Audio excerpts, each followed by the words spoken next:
चुनाव से पहले उत्तर प्रदेश में धर्म युद्ध।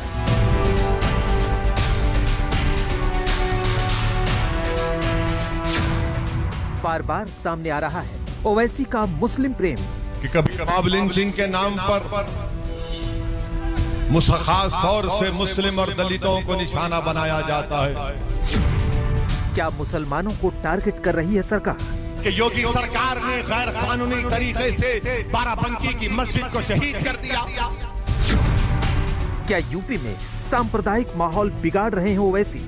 वो केवल मुसलमानों के नाम पर एक राजनीति करता है कि उनको कैसे बांटा जाए, भड़काया जाए और लड़वाया जाए। यूपी की रैलियों में ओवैसी का राग मस्जिद। भाजपा और एक ओवैसी एक फिक्स्ड मैच खेल रहे हैं। ओवैसी के मजहबी कार्ड पर बीजेपी की तलवार।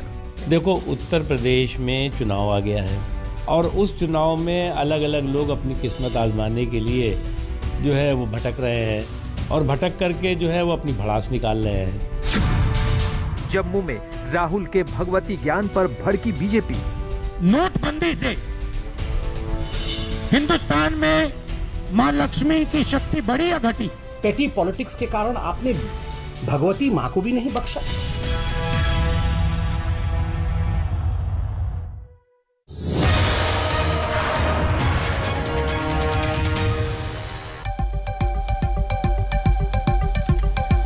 नमस्कार, आप देख रहे हैं हल्ला बोल। आपके साथ मैं हूं अंजना ओम कश्यप। वक्त हो गया है सबसे बड़ी बहस का।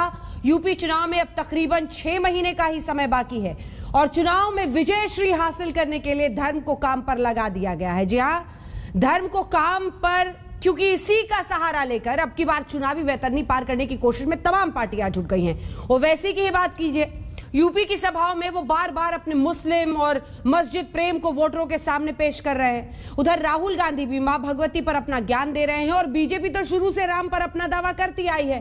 बहस आज इसी धर्म युद्ध पर, लेकिन उससे पहले ये रिपोर्ट देखिए।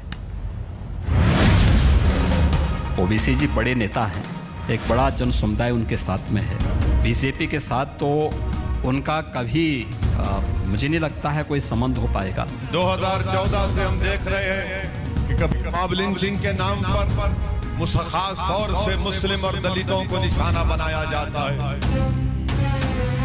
धारा 153A, धारा 188, धारा 279 और 270 और महामारी एक्ट के तहत यूपी में एआईएमआईएम अध्यक्ष असदुद्दीन ओवैसी पर केस दर्ज हो गया है। यूपी के बाराबंकी में बिना परमिशन जनसभा और सांप्रदायिक माहौल को बिगाड़ने के मामले में बाराबंकी पुलिस ने ओवैसी पर नगर कोतवाली में गंभीर धाराओं के तहत मुकदमा दर्ज कर लिया है।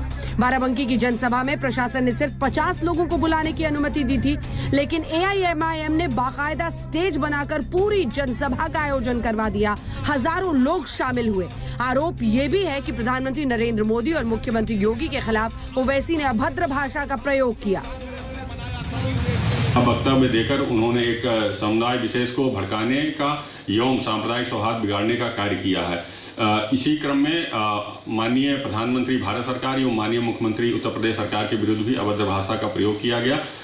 इसलिए ओवैसी एवं आयोजक मंडल द्वारा आयोजन की शर्तों एवं कोविड-19 प्रोटोकॉल का उल्लंघन किया गया। बाराबंकी के एसपी यमुना प्रसाद ने बताया कि मोहल्ला चांदा में असदुद्दीन ओवैसी के कार्यक्रम में कोविड-19 गाइडलाइंस का खुलेआम उल्लंघन हुआ। सांप्रदायिक सौहार्द बिगाड़ने के लिए भड़काऊ भाषण दिए गए। भाषण में कहा गया कि राम सनेही घाट में 100 साल पुरानी मस्जिद को तुड़वाकर वहां से मलबा भी हटा दिया गया। एसपी ने साफ किया कि ये दावा गलत है। ऐसा कह के ओवैसी ने एक समुदाय विशेष को भड़काने और सांप्रदायिक सौहार्द बिगाड़ा है। बाराबंकी में एक 100 साल पुरानी मस्जिद को शहीद कर दिया किया गया था ना। योगी सरकार ने नरेंद्र मोदी की ताईद से बाराबंकी की मस्जिद को शहीद किया। उसको मैं कहता हूं अंग्रेजी में पॉलिटिकल डेमोलिशन था। मजबूर कर देंगे। तमाम राजनीतिक पार्टियां अब ओवैसी के मजहबी कार्ड पर तलवारें तान रही हैं। उत्तर प्रदेश की जो धरती है वो इस तरह के जो गुमराह करने वाले, हाहाकार मचाने वाले, बयान बहादुरों पे किसी तरह का कोई भी अटेंशन नहीं देती। भाजपा और ओवैसी की पार्टी की सोची समझी चाल है। भाजपा और एक ओवैसी एक फिक्स्ड मैच खेल रहे हैं जिसके जरिए कि उत्तर प्रदेश का चुनाव जनता के मुद्दों पे नहीं बल्कि सांप्रदायिकता का जहर घोल के लड़ा जाए। वो केवल मुसलमानों के नाम पर एक राजनीति करता है कि उनको कैसे बांटा जाए, भड़काया जाए और लड़वाया जाए।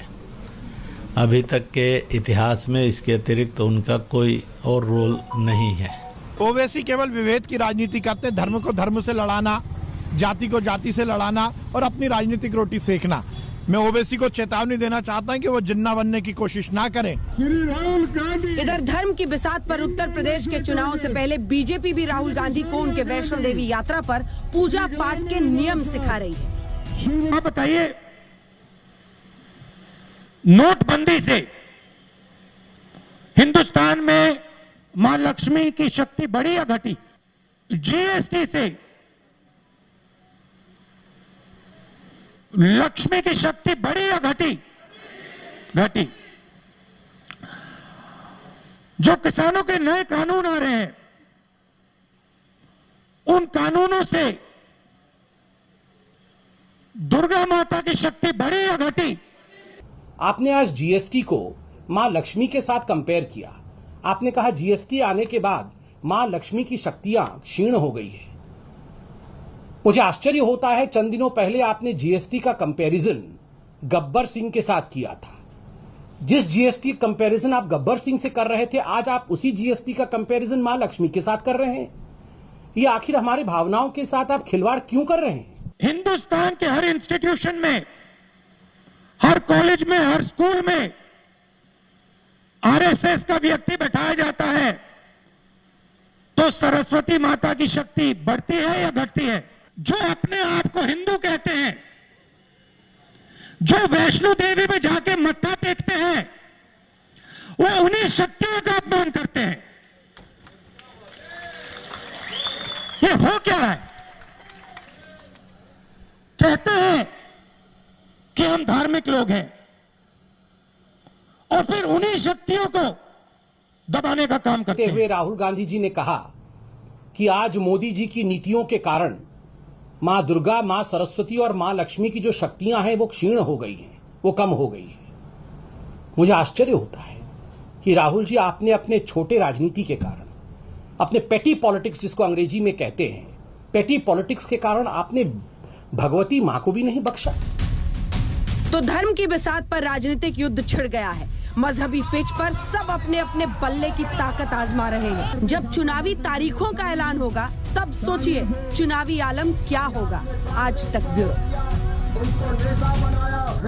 चलिए चर्चा की शुरुआत करते हैं। हमारे साथ तमाम मेहमान आज इस बहस में जुड़ रहे हैं। सबसे पहले आपका परिचय करा देते हैं। प्रेम शुक्ला जी हमारे साथ राष्ट्रीय प्रवक्ता भारतीय जनता पार्टी के जुड़ रहे हैं। सुप्रिया श्रीनेत कांग्रेस पार्टी की प्रवक्ता जुड़ रही हैं। अनुराग भदौरिया समाजवादी पार्टी के प्रवक्ता जुड़ रहे हैं। वारिस पठान साहब प्रवक्ता और नेता AIMIM के जुड़ रहे हैं। और संगीत रागी जी RSS के विश्लेषक के तौर पर हमारे साथ जुड़ेंगे। वारिस पठान साहब, मुस्कुरा तो आप खूब रहे हैं, लेकिन यूपी में ये कौन सा जहर घोलने की कोशिश है? जब SP इनकार कर रहे हैं, क्यों मस्जिद के नाम पर आप सिर्फ वोट बैंक के लिए, सर सिर्फ वोट बैंक के लिए, आपको भी पता है कि किस तरह से सांप्रदायिक सौहार्द बिगड़ सकता है, फिर भी मस्जिद और मस्जिद के तोड़ने की बात, ऐसी बातें जिससे SP इनकार कर रहे हैं? देखिए अंजना जी, आज फिर एक चीज साबित हो गई कि हम आ भी करते हैं तो हो जाते हैं बदनाम, और वो कत्ल भी करते हैं तो चर्चा नहीं होता। जब बहन मायावती ने ब्राह्मणों का सम्मेलन लगाया तब तो किसी को तकलीफ नहीं हुई, कोई पोलराइजेशन की बात नहीं हुई। जब बीजेपी ने वहां पर जन आशीर्वाद यात्रा निकाली, हजारों लोगों की तादाद में लोग रस्तों पे उतर गए, तब तो कोविड का कोई उल्लंघन नहीं हुआ। कब तक कोई ने बात नहीं की कि अपीसमेंट पॉलिटिक्स चल रही है मेजोरिटेरियनिज्म की। जब मोदी ने कहा कि मैं बड़ा हिंदू हूं तब कोई अपीसमेंट नहीं हुआ। जब राहुल गांधी ने कहा मैं जनेदार हूं तब कुछ नहीं हुआ। और जब असद ओवैसी और MIM ने जाके ये कहा कि हम यूपी में चुनाव लड़ रहे हैं और आ रहे हैं मुसलमानों का पॉलिटिकल एम्पावरमेंट करने, हम सबको साथ में लेके चलने जा रहे हैं, क्योंकि इतने बरसों से 60 साल से ये तमाम जो सो कॉल्ड सेक्युलर पार्टियां थी, इन्होंने मुसलमानों के वोट को तो लिया मगर मुसलमानों के लिए किया कुछ नहीं। आज भी 8%, 9% 5%, 10% वाला अगर chief minister, deputy chief minister बन सकता है तो क्यों नहीं 20% के अंदर से कोई बन सकता है? हम तो लीडरशिप पैदा वहां पर करने जा रहे हैं, तो हम क्या, हमारे ऊपर इल्जामात पोलराइजेशन का, हमारे ऊपर केसेस फाइल कर दिए जा रहे हैं। तो ये तो बीजेपी की बौखलाहट और घबराहट का नतीजा है। इनको डर लग गया है कि ओवैसी साहब के आते ही इतनी रैलियों में तमाम भीड़ जब इकट्ठा हो गई, लोगों की मोहब्बत और लोग अपनी दुआओं से नवाज रहे, इनसे देखा नहीं गया तो हम पे केस कर रहे। अंजना जी बताइए, क्या संविधान ने हमको अधिकार नहीं दिया वहां पर जाकर हमारी बात रखने का?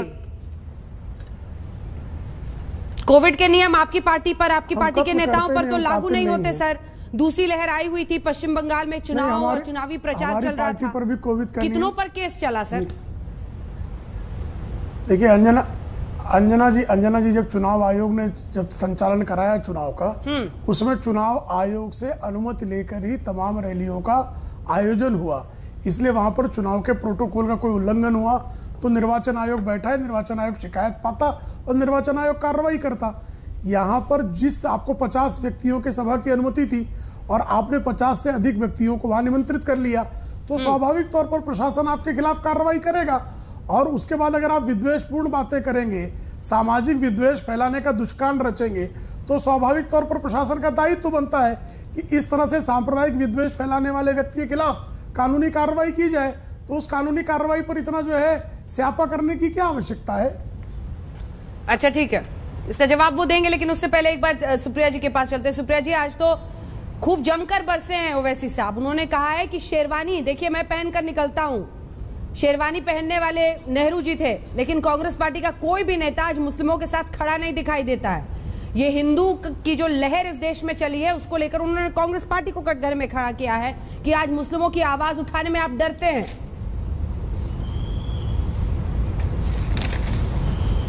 अंजना जी, मेरी आवाज बहुत अच्छी नहीं है गाने के लिए, नहीं तो मैं आपको जरूर गाकर सुनाती। एक गाना है मेरा साया का, तू जहां जहां चलेगा मेरा साया साथ होगा। और एक रीसेंट पिक्चर आई थी, मुझे लगता है माधुरी दीक्षित जी की थी, उसमें भी एक गाना था, अखियां मिलाऊं कभी अखियां चुलाऊं क्या तूने किया जादू। ये जो चल रहा है ना लुका छुपी की नूरा कुश्ती भाजपा और ओवैसी जी के बीच में, इसका अंत होगा और इसका अंत उत्तर प्रदेश ही करेगा। ये भी आपको मैं बता दूं, बड़ी क्रांतिकारी धरती है, उतना बेवकूफ मत समझिए वहां की जनता को। ये आडंबर, हाय एक केस कर दिया तो ये बोल रहे हैं कि नहीं हम, ये तो बाकी धर्मनिरपेक्ष लोगों का। मैं सिर्फ एक सवाल पूछना चाहती हूँ, ओवैसी जी को पता है कि उत्तर प्रदेश का चुनाव निर्णायक है, ओवैसी जी को यह भी पता है कि उत्तर प्रदेश में भाजपा की कुशासन से सारे लोग त्रस्त हैं, सिर्फ एक विशेष समुदाय या विशेष जाति या विशेष धर्म के लोग नहीं, तो वो क्यों जाकर वहां पर वोट काटने की राजनीति करना चाहते हैं? वो क्यों हर बार टीम बी बीजेपी की बनना चाहते हैं? जहां जहां भाजपा हारने लगती है वहां झोले से ओवैसी जी निकाल दिए जाते हैं। 9 सीट लड़ते हैं तेलंगाना में, 119 सीटों में लड़ने चले जाते हैं, बिहार में लड़ेंगे 403 कह रहे हैं उत्तर प्रदेश में। ये किस तरह की बातें? अगर ये टीम भी भाजपा की नहीं है तो और क्या है? ये वक्फ की लैंड की सारी बात है, ये भी सबको पता है। जो हैदराबाद की बातें हैं ये सबको पता है कि एक उन्हीं के भाई हैं जिनको जेल से निकाला गया। ये सब ये सर्वविदित है कि उनके ऊपर कभी लेकिन सुप्रिया जी, इनकम टैक्स और सीबीआई, बिहार और बंगाल में किसने झोली से निकाला था? टीम बी होने का ना ढोंग। बिहार और बंगाल में किसने झोली से निकाला था? भाजपा ने। अच्छा, भाजपा ने। जी मैं जवाब, इसमें क्या आपको शक है कोई? सीमांचल की 24 सीटों पर लड़ने के लिए पहुंच गए, जब 9 सीटें लड़ते हैं हैदराबाद की और सीमांचल की सीटों पर जो उन्होंने वोट काटा और जो उनकी 5 सीटें किसी तरह से आ गई, उससे भाजपा का फायदा हुआ। ठीक है, अलग बात है। ठीक है, जवाब इसका दीजिए, फिर उसके बाद मैं अनुराग जी और संगीत जी फौरन आ रही। सीधी सी बात यह है। देखिए अभी अंजना जी, अभी सुप्रिया मैडम जी ने इल्जाम ये लगाया, चलेगा मेरा साया साथ होगा। अरे सुप्रिया जी, समझौता गमों से कर लो, जिंदगी में गम भी मिलते हैं। राहुल गांधी को बोल दो, अभी अमेठी तो उनके हाथ से चला गया। शरद पवार साहब ने भी कहा कि कांग्रेस के अंदर हवेली तो है मगर संभालने वाला कोई नहीं। अब आपने जो हम पे इल्जाम लगाया सुप्रिया जी कि हम जाते हैं वहां पे वोट काटते हैं, मैं आपसे सवाल करता हूँ, अच्छा 2019 में छोड़ दीजिए ये, बीजेपी की बी टीम बन के आपको क्या हम लोग मिलेगा? बोलते संविधान के लिए, उन्हीं को सबसे ज्यादा छल रहे ये गाना तो हमारा है संविधान के लिए कि जहां जहां संविधान चलेगा वहां हम लोग साथ में चलेंगे। आप मेरे सवाल का जवाब दो। 2019 का जब लोकसभा का चुनाव आया उत्तर प्रदेश में, हम तो नहीं लड़े, क्यों भाजपा जीत गई? आपने, एसपी ने, बीएसपी ने, तीनों ने मिलकर इतनी ताकत नहीं कि उनको हरा सको।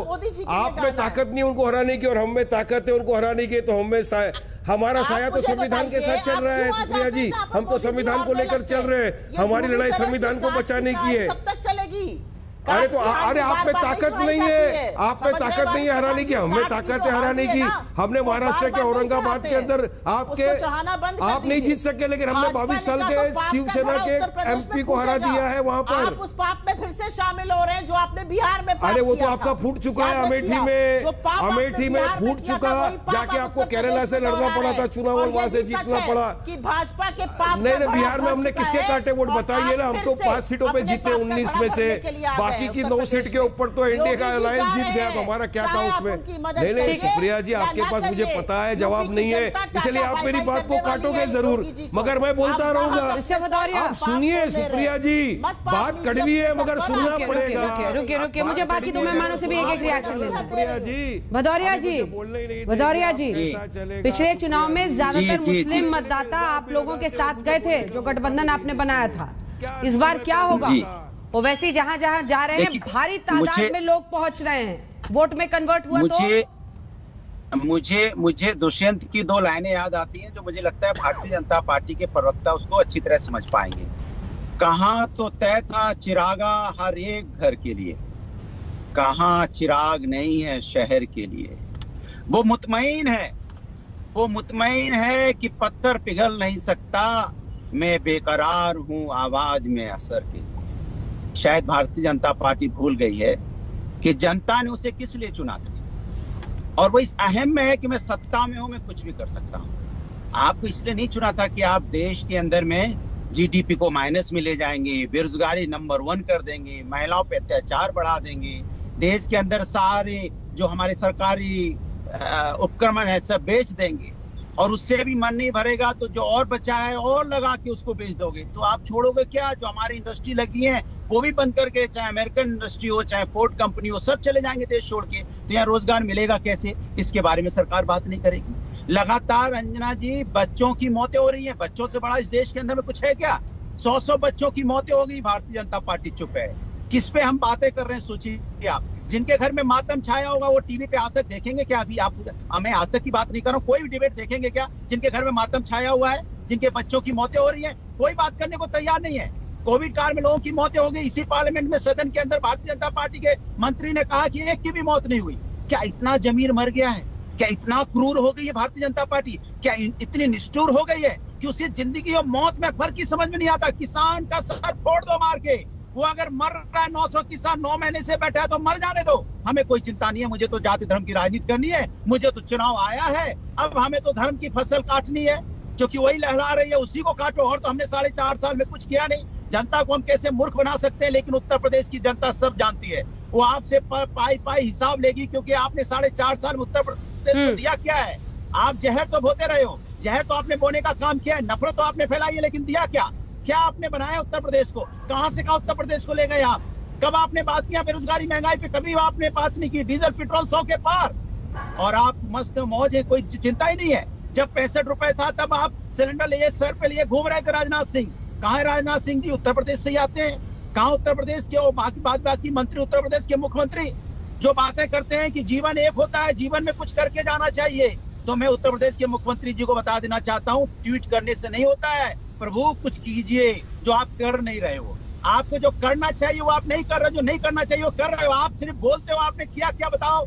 क्या आपने किया हेल्थ व्यवस्था में उत्तर प्रदेश के अंदर में? क्या किया आपने इंफ्रास्ट्रक्चर में उत्तर प्रदेश के अंदर में? क्या किया उत्तर प्रदेश में रोजगार दिलाने के लिए? कहाँ है आपकी इन्वेस्टमेंट समिट जो आपने कराई थी? 4.5 लाख करोड़ का इन्वेस्टमेंट आया था, कहाँ पे लगा हुआ बताइए आप। लेकिन आप किस मुद्दों को चर्चा में लाना चाहते हो?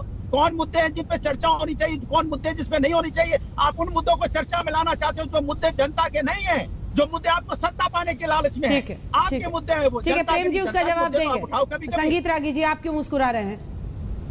मैं मुस्कुरा इसलिए रहा हूं कि अनुराग के पिछले 1 साल का यदि सारे टेलीविजन की चर्चा का निष्कर्ष उपसंहार निकालेंगे तो कमोबेश यही बातें निकल करके आएगी। दूसरी बात देखिए अंजना जी, वोटकटवा पार्टी की परिभाषा क्या हो, वोटकटवा पार्टी कौन है, इसका हर पार्टी अपने अपने तरीके से व्याख्या करता है। कांग्रेस पार्टी 6 ऐसे राज्य हैं जहां पर उसकी उपलब्धि शून्य है, यानी उसके एक भी विधायक जीत करके विधानसभा में नहीं पहुंचे हैं। तो क्या कांग्रेस पार्टी, और वहां पर कांग्रेस पार्टी दूसरे पायदान पर भी नहीं है, तीसरे पायदान पर भी नहीं है, क्या ऐसी स्थिति में कांग्रेस पार्टी वहां चुनाव नहीं लड़ेगी? क्या दूसरे पार्टियां यदि कांग्रेस को कहती हैं कि आप एक वोटकटवा पार्टी हैं, तो क्या कांग्रेस वहां जाना नहीं पसंद करेगी? यदि भारतीय जनता पार्टी के प्रति और इसके वैचारिक आंदोलन के प्रति यदि इतनी ही घृणा है या इसे इतना ही नाकारने की कोशिश है, तो मुझे लगता है कि कांग्रेस को ये विकल्प तलाशना चाहिए। एक बात और भी गंभीर बात, सबसे महत्वपूर्ण बात ये हो जाती है कि ऐसा क्यों होता है कि जब मुस्लिम वोटों का बंटवारा होता है तब तो बड़ा कोई दिक्कत नहीं होती है, एक मुस्लिम वोट को एक सेकुलर वोट की कैटेगरी बना लिया गया है और हिंदू वोट को कॉमनल वोट की कैटेगरी बना लिया गया है। यदि आप हिंदू वोटों के बारे में बात करेंगे तब तो कहेंगे कि ये तो बड़ा कॉमनलिज्म है, और यदि मुस्लिम वोटों का यदि सेकुलरिज्म ये उसमें विभाजन नहीं हो, वोट बटे नहीं, यह कोशिश हो, तो ये सेकुलरिज्म का प्रयास है। ये एक अजीब सा तर्क है। मैंने तो आज तक इस बात में दम नहीं है, मैं आ रही हूँ बात में दम नहीं है, मैं प्रेम जी से बाद में जवाब लूंगी। इस बात में दम नहीं है। जब मुस्लिम वोटों की बात हो तब तो सेक्युलर वोट हो जाता है, उसके बंटवारे की बात, और हिंदू वोटों में कम्युनल।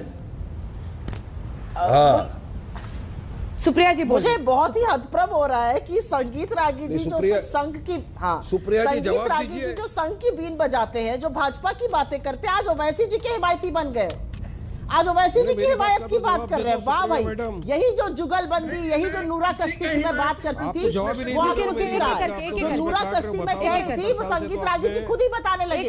अब ये ओवैसी जी के हितकारी बन गए, अब उनकी हिमायत की बात कर रहे हैं। अरे संगीत रागी जी, चैप्टर वही है, भाजपा की बात करनी है, कहां ओवैसी जी की बात करना शुरू कर दिए। गलत फिट हो गया मामला। वही मैंने बोला था, तू जहां जहां चलेगा मेरा साया साथ होगा, अखियां चुराऊं कभी अखियां छुपाऊं, यही हो रहा है। यही नूरा कश्मीर, इसी के बारे में मैं आपसे बात कर रही हूं। और संगीत रागी जी, जहां तक वोट शेयर की बात रही, जहां तक वोट शेयर की बात रही, और आपने क्या क्या मुसलमानों के बाद उसके लिए बताइए, आप मुझे पॉलिटिकल एम्पावरमेंट हुआ है क्या मुसलमानों का?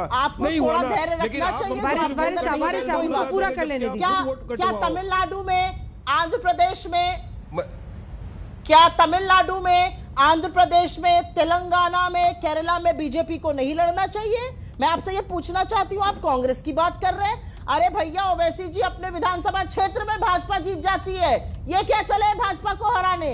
इसीलिए तो मैं कह रही हूँ कि ये जो फिक्स्ड मैच है, जहां पर हो जाता है कि दोनों पहलवान कह देते हैं कि हम दोनों को चित्र ही करेंगे, ये मैच बंद कर दीजिए। इससे देश की जनता का नुकसान हो रहा है। देखिए अंजना जी, 100% सरकार पूरी तरह से। अच्छा सुप्रिया जी, जरा ठीक है, अभी बोल रहे हैं सुप्रिया जी, खामोश रहिए, जरा सुनिए तो सही। सुप्रिया जी मेरी बात का जवाब दीजिए।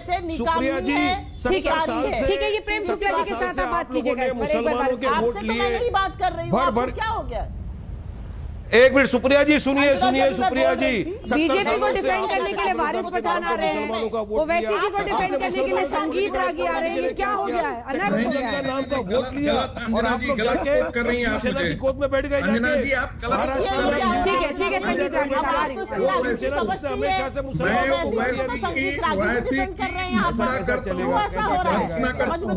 ब्रेक के बाद फौरन लौट रहे, चर्चा जारी रहेगी। प्रेम शुक्ला जी, आपसे भी जरा पूछेंगे, क्योंकि वैष्णो देवी की यात्रा पर गए राहुल गांधी, उन्होंने जो कुछ बोला उसको लेकर लंबी चौड़ी पीसी आपकी पार्टी की तरफ से की गई है, उनको पूजा का ज्ञान दिया गया है। जरा तो यूपी में चुनावी तारीखों का ऐलान नहीं हुआ है, अभी से ही तमाम पार्टियां अपने अपने नेताओं को भेज रही हैं, लेकिन इस बीच कैसे धर्म को काम पर लगा दिया गया है, इसी पर आप ये चर्चा देख रहे थे। आपने वारिस पठान साहब जवाब दे दिया था सुप्रिया जी की बातों का, लेकिन अंत में अगर 2 लाइन आप बोलना चाहें जिससे आप उनका जवाब दे सकें। बी टीम, झोली से आपको निकाला जाता है हर जगह वोट काटने के लिए। नाम पे मुसलमानों के वोट लिए। अब बताइए मुझे कि मुसलमानों के लिए आपने क्या किया इतने वर्षों के अंदर, कितना मुसलमान पॉलिटिकल एम्पावरमेंट हो गए बताइए आपके राज के अंदर। आपने ही मुसलमानों के वोट लिए सेकुलरिज्म के नाम पर, और आपके सारे नेता जाकर बीजेपी की गोद में बैठ गए। महाराष्ट्र में तो आपने हद ही कर दी, जाके शिवसेना के साथ ज्वाइंट हो गए। वो शिवसेना जिसके चीफ मिनिस्टर ने फ्लोर ऑफ द असेंबली में खड़े रहकर कहा कि हमको गर्व है बाबरी मस्जिद डिमोलिशन करने के ऊपर, बाबरी मस्जिद को शहीद करने के ऊपर आपने गर्व दिखाया। वो शिवसेना के साथ जी मुझे मालूम है, मेरी बात लग रही है आपको। वारिस पठान साहब, शेरवानी पहनने से थोड़े ना मुस्लिमों को भी बताइए। नहीं, हम शेरवानी नहीं, अरे हम तो मुसलमानों को एम्पावर करने क्या कर लिया हमने बिहार में, वो भी बताइए। आपने क्या कर लिया बंगाल में, आपने क्या कर लिया, आपने क्या कर लिया बंगाल में, चलिए बताइए।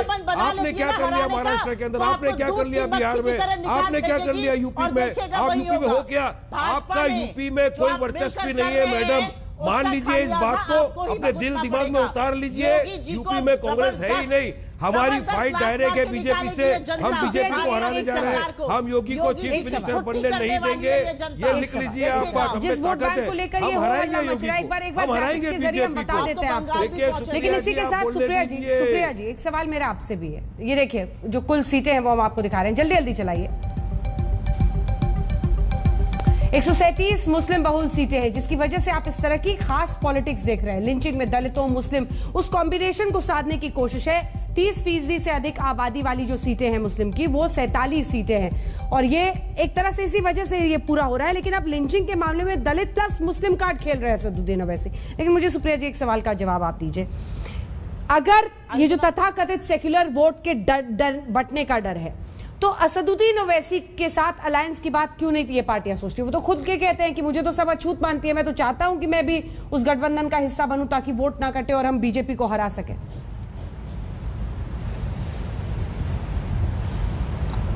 देखिए अंजना जी, मैं दो बातें आपसे कहूंगी। असदुद्दीन ओवैसी जाकर जो भी उन्होंने भाषण दिया या उनके खिलाफ जो भी तथाकथित एक्शन लिया गया, एक वही अकेली ऐसी पार्टी है जिनके पास निजी इनकम टैक्स नहीं जाता है। बीच में मत बोलिए सर, प्लीज बीच में मत बोलिए। अगर ये बोलना चाहते तो ये बोले, मैं नहीं बोलूंगी। I will not speak, let him speak. I give him my time, उनको बोलने दीजिए। अगर मेरा टर्न है तो मुझे बोलने दीजिए, क्योंकि आप व्यक्तिगत टिप्पणी कर रहे थे मेरे लीडर पर, इसलिए मैं आप पर बोल रही थी। आप सुन रही है तो मैं बताऊंगी हमने 70 साल में क्या किया। राहुल गांधी अभी के अभी लेटर लिखकर अपना पूरा जो समर्थन दिया है वो वापस लेंगे शिवसेना से। लेटर लिखेंगे राहुल गांधी आज के आज, लेंगे अपना शिवसेना का समर्थन वापस, क्योंकि शिवसेना के चीफ मिनिस्टर ने असेंबली में खड़े रहकर कहा कि हमने बाबरी मस्जिद को ढाया है, हमने बाबरी मस्जिद को शहीद किया है। नहीं सुप्रिया जी ठीक है, वारिस पठान आप जवाब सुनिए, आपने सवाल अच्छा पूछा, जवाब सुनिए, लगातार मत बोलिए, लगातार मत बोलिए, आवाज नीचे कीजिए। ताकत है तो सुनने की क्षमता रखिए। शिवसेना से तो अलायंस कर लिया कांग्रेस पार्टी ने, अब इस दिन की कल्पना की थी आपने सुप्रिया जी? अंजना जी, मैं जो बोल रही थी, पहले मैं अपनी बात खत्म करूंगी, ना आपके बीच में बोलने से ना उनके बीच में बोलने से अपनी बात बंद करूंगी। उत्तर प्रदेश में जो नंगा राज सत्ता का योगी सरकार चला रही है, चाहे वो तैरती हुई लाशें हो, चाहे वो बच्चे जो मर रहे हो इस रहस्यमय बुखार से जिसका कोई अंदाजा नहीं है किसी को उत्तर प्रदेश के बाहर, चाहे बेरोजगारों को धमकाने की बात हो, चाहे महिलाओं के खिलाफ उत्पीड़न और अराजकता की बात हो, किस चीज में उत्तर प्रदेश नंबर 1 है मैं ये जानना चाहती हूं। जो बड़े बड़े होर्डिंग पूरे देश में लगे हुए हैं, उत्तर प्रदेश से तो ऐसी विदाई होगी भाजपा की और योगी सरकार की कि दुनिया देखेगी। लेकिन इस पाप के घड़े में ओवैसी जी क्यों डुबकी लगाने को तैयार है, ये मैं जानना चाहती हूँ। आप दौड़े दौड़े बंगाल भी तो गए थे, आप ही के पार्टी चीफ ने इस्तीफा दे दिया था कि आप गलत काम कर रहे हैं। मैं ममता बनर्जी का सपोर्ट करता हूँ। मैं आपसे सवाल पूछती हूँ, अरे भैया तो आप हैदराबाद में कुछ झंडे गाड़ दीजिए ना जहां से आप आते हैं। 9 सीट वहां लड़ेंगे, 403 सीट यहाँ लड़ेंगे। चुप रहिए, आप मुसलमानों के खैर खवैया नहीं है, आप भारतीयों के खैर खवैया नहीं है। सबको पता है हेलीकॉप्टर का पैसा कहां से आ रहा है। आप एक छोटी सी पार्टी है, 9 सीट लड़ती है हैदराबाद पे, कहां से आ रहा है हेलीकॉप्टर का पैसा? भाजपा की लड़ाई होगी, उसी के साथ आप लड़ी जाएगी, याद रखिएगा ये बात। चित्त मन से आप बैठे हुए मुझे समझ में आ रहा है, आप और रागी जी खुश हो रहे हैं इनको लड़ते हुए देख के। लेकिन ये बताइए ना सर, जो बुखार है, जो अन्य वजह, एक देख सकते, अन्य जो बीमारियां इस वक्त फैल रही हैं, बच्चों की परिस्थिति खराब हो रही है, इन सब पर अगर जनता ने वोट डालना शुरू किया तब क्या होगा सर? इसके बारे में बात नहीं करेगा करेगा, तैरती हुई लाशों के बारे में कोई बात नहीं करेगा। निश्चित, बहुत अच्छा, इसी पर जनता ने वोट डालना चाहिए। जरा शांति से सुन ले, अब लगातार कर्कशा को जरा शांत कराएं। बताइए जरा, इस कर्कश ध्वनि का कोई औचित्य नहीं है। ठीक है, भदौरिया साहब, अंजना जी मुझे क्या उत्तर देना है? अंजना जी क्या मुझे उत्तर देना है या मेरी जगह पे ही दोनों बोलेंगे? बच्चों की जो हालत हो रही है, जो बुखार के अलग अलग मामले बढ़ रहे हैं, नहीं बहुत अच्छा, उस पर जनता ने वोट किया तो क्या होगा? देखिए जी, नहीं जनता वोट करे ना, क्योंकि जनता को लगातार उत्तर प्रदेश में जिस तरह से कोरोना को नियंत्रित किया, सुश्री सुप्रिया श्रीनेत जिस शिवसेना को समर्थन दिए बैठी महाराष्ट्र में, आज भी रोज 150 लोगों की मृत्यु हो रही है वहां महाराष्ट्र में। केरल में रोज जो है 300-350 लोगों की मृत्यु हो रही है। 30,000, ये बीच में क्यों चिल्ला रही भाई महिला? मैं तो उसके बीच में बोल नहीं रहा था, मैं तो संयम रखे हुए था। अंजना जी, ये किस तरह से अभद्र लोगों को लाती हैं आप? इतनी अभद्रता का क्या औचित्य है? क्या बौखलाहट है इस महिला को? क्या मानसिक संतुलन क्यों गड़बड़ाया हुआ है? क्या संकट है? मैं तो बहुत शांति से संयम से सुन रहा था। मैं तो बीच में एक बार भी टोका टोकी नहीं किया मैंने। मैं टॉपिक पर ही बोल रहा हूँ, बीच में टोका टोकी ना करे। मैं किसी के बीच में टोका टोकी नहीं करता। मुझे लगता है इतना तो कम से कम जो है शुचिता बहस की बनाए रखें। जी देखिए, केरल में किस तरह से मौतें हो रही सब देख रहे हैं। महाराष्ट्र में क्या दुर्दशा हुई, सब आज भी महाराष्ट्र की दुर्दशा। 4000 से अधिक मामले प्रतिदिन कोरोना के मिल रहे हैं। 150 लगभग औसतन प्रतिदिन मृत्यु हो रही है। तो महाराष्ट्र का आदमी मर रहा है, उसकी तो जान की कोई कीमत है नहीं, क्योंकि महाराष्ट्र का आदमी तो नागरिक है नहीं, क्योंकि वहां शिवसेना को उत्तर प्रदेश शिवसेना की सरकार है और जिसको कांग्रेस ने समर्थन दे रखा है। कांग्रेस ने जिसको समर्थन दे दिया, वहां अगर लोगों की मौत हो रही हो तो बहुत सामान्य सी बात है, क्योंकि नरभक्षियों का दल कांग्रेस को, अंजना जी यहाँ के पत्रकारों ने भी मान लिया है। इसके लिए जो है हमको कांग्रेस से कोई सवाल पूछने की आवश्यकता नहीं है। उत्तर प्रदेश में जहां भी जिस तरह से कोरोना को नियंत्रित किया आदरणीय योगी जी ने, जिस तरह से वर्ल्ड हेल्थ ऑर्गेनाइजेशन ने उनकी प्रशंसा की, जिस तरह से कोरोना को लेकर टीमें बनाई गई, गांव-गांव तक जाकर वहां मरीजों को देखा गया, और आज जिस तरह से जो रहस्यमय बीमारी है उससे लड़ने के लिए स्वयं योगी जी जिस तरह से सक्रिय हैं। आप मुझे बता दीजिए ना, महाराष्ट्र में उद्धव ठाकरे इनके मुख्यमंत्री हैं, कितने जिलों का दौरा किया साहब?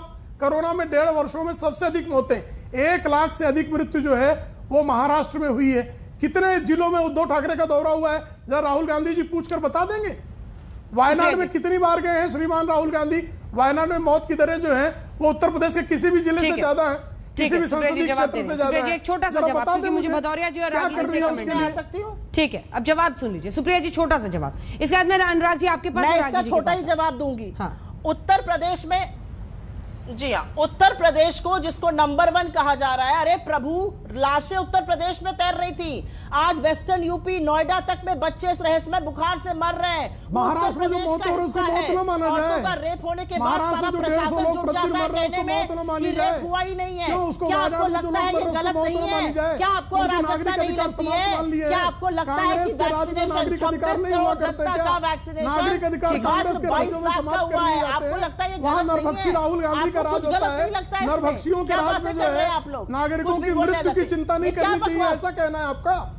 हाँ, ये कहना है आपका? कौन से शब्दों का प्रयोग करते हैं? बकवास आप कर रही है, बकवास करती है, आपकी भाषा भी अभद्र होती है, आपका व्यक्तित्व ही अभद्रतापूर्ण है। अभद्रतापूर्ण व्यक्तित्व से भरभरी पड़ी है। किसी को अभद्रता कहते हैं माता जी, मातेश्वरी भवानी मैया अभद्रता से बाहर है। दोनों की आवाज नहीं हो गया, जल्दी से भदौरिया साहब और संगीत रागी जी को दिखाइए। भदौरिया साहब, वो कह रहे हैं कि आप एक ही बात दोहराते रहते हैं। मेरा सवाल तो ये है कि देखिए, ये जो पॉलिटिक्स चल रही है ये आगे बढ़ रही है, और असदुद्दीन ओवैसी वहां पर अपनी जमीन तलाशने के लिए उन्होंने जैसा बिहार में किया, बंगाल में किया, वो करने जा रहे हैं यूपी में। अच्छा, देखिए क्या मानसिकता है। अगर बेरोजगारी की बात करो तो एक ही बात दोहराते रहते हैं, क्या बात है भाई? आपने पूछा बीजेपी के प्रवक्ता से कि उत्तर प्रदेश में लोगों की मौतें हो रही हैं, कोविड में व्यवस्थाएं नहीं थी, तो चले जाते महाराष्ट्र, चले जाते हैं वायनाड, पता नहीं कहाँ उत्तर प्रदेश की जनता सबसे ज्यादा आज तक को देखती है और अच्छी तरह देख रही होगी। जब उत्तर प्रदेश की बात आती है तो ये भाग जाते उत्तर प्रदेश से बात है। उत्तर प्रदेश के बच्चों को अपना बच्चा नहीं समझते। सुन लो उत्तर प्रदेश वालों, ये भारतीय जनता पार्टी की सोच आपकी तरफ है। जब उत्तर प्रदेश में बच्चों की मौतें हो रही है, महाराष्ट्र के लोगों की बात करें, जब यहाँ उत्तर प्रदेश में कोविड में लोगों की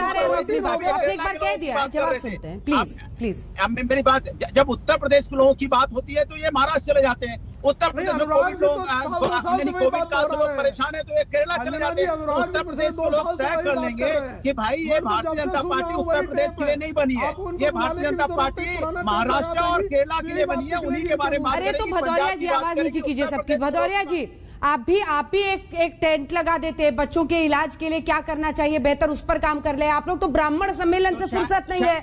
ब्राह्मण सम्मेलन, प्रबुद्ध सम्मेलन, धर्म और जाति के आधार पर सम्मेलन करते फिर रहे हैं आपके नेता, तब आपको नहीं समझ में आता है कि आप जाति को प्रमोट कर रहे हैं। अरे तो सुन तो लीजिए, सबसे ज्यादा समाजवादी लोग ही गांव-गांव में हैं जो बच्चों के लिए हॉस्पिटल तक पहुंचा रहे हैं, नहीं तो एम्बुलेंस भी नहीं दे पा रहे हैं। अरे तो जो आप हम लोग को रोज 6 बजे बताते हैं सर, कोई कंधे पे टांग के, अरे जो रोज 6 बजे हम लोग को सिखाते हैं, ले जा रहे हैं हॉस्पिटल तक। अरे भदौरिया जी मैं तो सिर्फ ये कह रही हूँ कि अनुराग के साथ जो आप हम लोग को शाम 6 बजे रोज सिखाते हैं, जो हम लोग सोच रहे हैं गुरु दक्षिणा आपको दे दें कि आप कोविड पर बात कीजिए, आप बीमारी पर बात कीजिए, वो जाके अपने नेताओं को भी दे दीजिए। ब्राह्मण सम्मेलन बंद कराइए सर। वो जो कनाते बिछी है, लोगों के खाने का इंतजाम हो रहा है, वहां पर कोशिश कीजिए कि बच्चों का इलाज हो पाए। अंजना जी ये सब, अंजना जी तो सरकार किस लिए है? सब काम विपक्षी करेगा तो सरकार ब्राह्मण सम्मेलन कीजिएगा। सरकार नहीं हम कहाँ ब्राह्मण सम्मेलन, हम जनता के साथ हैं। जनता की क्या नाम दिया आपने उसको? काल में मदद कर रहे थे, बच्चों की मौत हो रही तब भी एम्बुलेंस लेके समाजवादी लोग। अंजना जी मेरी बात तो सुन लीजिए। जो ब्राह्मण सम्मेलन कर रहे हैं आप लोग, अरे मेरी बात तो सुनिए। समाजवादी लोग ब्राह्मण सम्मेलन जी से डर के जो लगा आपको ब्राह्मणों को, लीजिए बौद्धिक सम्मेलन। अब बात सुन लीजिए, मेरी सेंटेंस सुन लीजिए। आप ही बोलोगे तो मैं कैसे बोलूंगा। हम बौद्धिक सम्मेलन भी कर रहे हैं, हम वहाँ बच्चों के लिए एम्बुलेंस लगा के दौड़ भी रहे हैं, उनको हॉस्पिटल में पहुंचा रहे हैं। यही तो है कि समाजवादी कोविड में भी मदद करे, बच्चों की समस्या हो, उनकी मौत हो रही तो मदद करे, समाज में अन्याय हो रहा है जिन वर्गों के ऊपर उनके साथ खड़े रहे। लेकिन भारतीय जनता पार्टी कुछ नहीं करेगी। वो आएगी, जाति धर्म की बात करेगी, हमको बस यही आता है। अगर बच्चों की मौत की बात करोगे तो महाराष्ट्र भाग जाएंगे, अगर यहाँ पे बोले कोविड काल में तो पंजाब भाग जाएंगे, मतलब उत्तर प्रदेश के लोग मरते रहे, हमें कोई काम तो सरकार को ही करना पड़ेगा। रागी जी अन्य पार्टियों पर जितना भी आप हंस लीजिए, लेकिन जो परिस्थिति बच्चों को लेकर और ये जो बुखार एक के बाद एक हो रहे हैं जिसमें अलग अलग वजह बताई जा रही है, ये बड़ी समस्या बन सकती है आने वाले दिनों में। ये क्यों हो रहा है? ये इसका जवाब तो सरकार होगी ना। अंजना जी, उत्तर प्रदेश के मुख्यमंत्री उलट खटोले हवा में बड़ा दिलचस्प मामला है। रागी जी को अंजना जी बड़ा दिलचस्प मामला है।